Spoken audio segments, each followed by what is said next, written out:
from America, and while I am ashamed to be American, I am so honored to be with all of you here today. And my voice as a Palestinian is to say today, the biggest lie they tell about us is that we are a people full of hate. Do we hate people for who they are?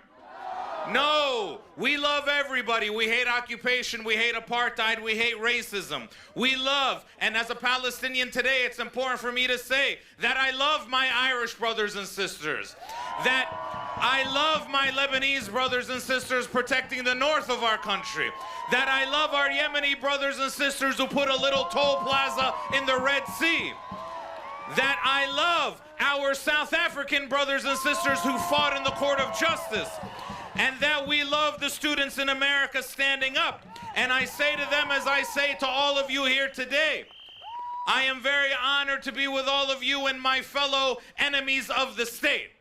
Yes, they might think that we are enemies of the state, but there is no shame in that.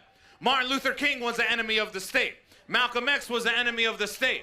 Nelson Mandela was an enemy of the state. Cesar Chavez was an enemy of the state. The prophets Jesus and Muhammad were enemies of the state. There is no shame in saying who we are. We stand here today as the people who hold the truth. And that is what all of you share here today when you stand up for Palestine. This is not complicated. They try to tell you it's complicated. It is not. In Palestine, we have a city square named after Nelson Mandela. In Israel, they have a settlement named after Balfour. This is not complicated. There are separate roads for Arabs and Jews. When they march down the street, they say death to Arabs. When we march down the street, we say free, free Palestine.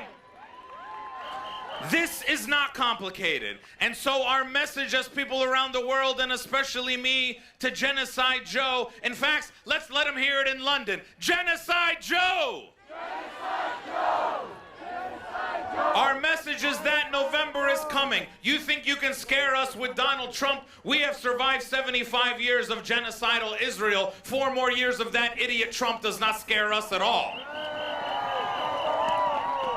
And our last message to Israel is that we are not going anywhere. They are trying to get rid of us today. They've been trying to get rid of us for 75 years. And we are not going anywhere. You meet Palestinians around here, they have 5, 6, 7, 8 kids. They drop bombs, we drop babies. So we are not going anywhere. You find a Palestinian back home, you tell him how many kids you have. He says 1, 2, 3, 4, 5. You say, how old are they? He says 1, 2, 3, 4, 5.